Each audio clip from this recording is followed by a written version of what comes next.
Good morning, everybody. Curtis Wilkerson here with Inside Arkansas and the Pod at the Palace. Surprised I got that right and didn't say Pod of that nature. As much football content as we've been churning out, but it feels good to take a little bit of a break from that after the weekend and talk a little bit of Razorback basketball. This is the Inside Arkansas Hoop Hogs Video Mailbag, where our listeners chime in with some questions about Razorback basketball, and I answer them. That could be about the coach, about the players, about stats, about other teams in the SEC, whatever. If it's Arkansas basketball related, hit me with it. And I love diving into those. We're trying to do one of these every single day until the start of the season. So let's see what we've got for today. From Kingsley, my guy, he says, you're walking the dog, you find the keys to the DeLorean. Sign me up for that. Says you hop in and have time to grab one player from the Muss Era for this year's roster. Who is it? I like this question. I love doing these kind of things because you always think about that. How many times have you said, if this team just had player X from a couple years ago, oh, this team is just missing a blank, put them over the top, right? For me, if I'm thinking about Musselman Era players, the answer to that question for me 99% of the time without even thinking is going to be Justin Smith, because he's just so versatile. What he brought to Arkansas, I feel like every team needs, because he was so unique and that you could play him at the 4 or the 5. And he's just as good as a small ball option. Space it a little bit. He could handle it a little bit, but it was the things he brought to the table defensively that were just crazy, crazy important for Arkansas. Could switch, could guard literally 1 through 5, could protect the rim. They used him as a trapper. Super, super good instincts. He was a leader of the team. Justin Smith is just one of my favorite players of the Musselman Era, but I don't know that that's actually where I would go for this year's roster. Although I might like his fit better. Well, actually, if you think about it in a way, he's almost like an Adu Thiero and a Trevor Brazil combined in certain areas. That's not an exact comp there. But I do like what you have at the 4. I'm intrigued by that. Really thinking about team needs. I think Arkansas could benefit from having one more knockdown, surefire, dead eye shooter. So you think about Isaiah Joe, right? I think you say yes to Isaiah Joe for any roster at any time, but that would be a nice one there for the Razorbacks. Moses Moody, if you think about just sheer talent, a guy who was a lottery pick. You can continue to go on down the list. Anthony Black would be another one. But interestingly enough, and JD Note, you guys know how I feel about JD Note now.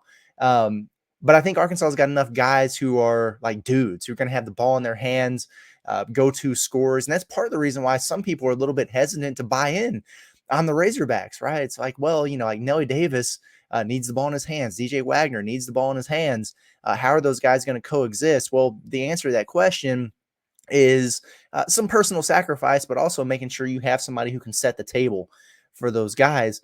And when I think about it, believe it or not, the answer for me to this particular question, who would fit this roster best from the Musselman Era, is Jalen Tate.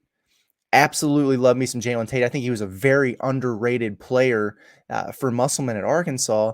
And the reason I feel that way, well, there's several.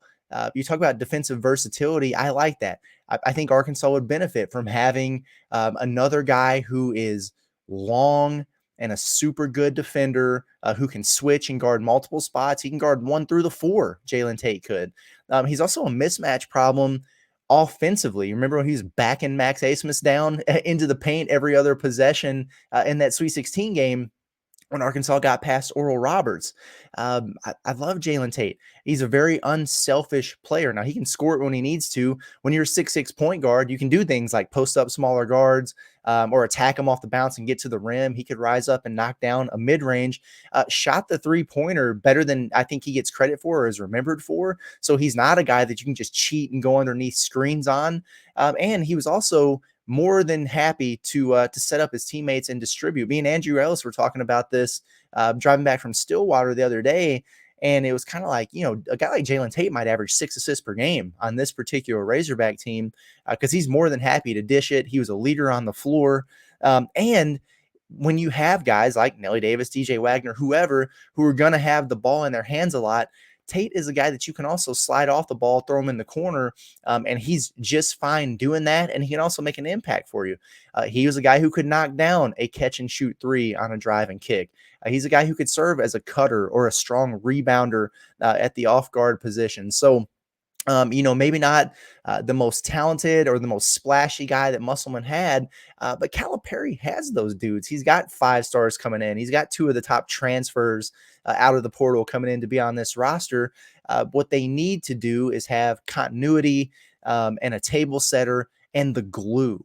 And for me, Jalen Tate was always the glue for that Razorback team that kind of set the stage for the success that Eric Musselman wound up having when it came to the NCAA tournament. I think he would be a really, really good fit on this roster. Veteran, savvy, a voice and a presence that people listen to, and so that would be my answer there for sure. And again, there's so many guys that you could pull that would be good. We talked about Justin Smith and Isaiah Joe and Moses Moody. You can never have too many Jalen Williams on a roster, right? And so tons of options that you could go with, but I wanted to think a little bit outside the box, and really I can't think of a better fit there than Justin Smith. So appreciate the question for sure, Kingsley. You've been coming with some bangers lately. I know we got some more that we're going to get to here soon, and don't worry, I've not forgotten about the X's and O's thing. But like I said, that's going to be a deal where I really need to sit down and take a lot of time. I want to pull some clips, have some breakdown. I want to make it cool. I want to make it a whole show, a whole episode. And so we're definitely going to get to that. Haven't forgot about you, but certainly appreciate the question. And folks, keep them coming. I do have a thread pinned to my Twitter X profile, whatever you want to call it, at Kurt Wilkerson _ You'll see the Hoop Hogs video mailbag thread there. So if you have a question, throw it in there in those comments. That's the easiest way for me to find them. Next best way would probably be if you're watching these videos on YouTube, just hop in the comments there.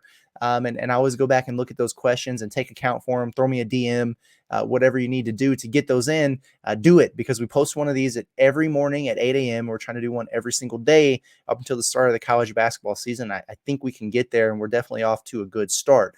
Make sure that you get subscribed to our YouTube channel, Inside Arkansas, because if you like following these videos and appreciate everyone who's reached out and said, hey, this is nice, man. Thanks for the basketball content during football season. Yeah, that's why we're doing it, because people are still interested and excited for the start of the John Calipari era here at Arkansas.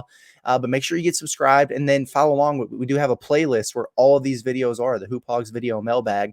And if you're behind, you can kind of go in and catch up on all of them. And it's evergreen. So it's also a good deal to where, if you're bored one day and you want to go back and listen to a bunch of stuff, just because it was from a month ago doesn't mean it isn't still relevant. And that's thanks to the questions that you guys have been asking. So appreciate the engagement. The interaction has been a lot of fun. And make sure you stay tapped in with us and follow along. So it's been Curtis Wilkerson with the Pod at the Palace and Inside Arkansas. And we'll see you again bright and early tomorrow morning. Everybody have a good one.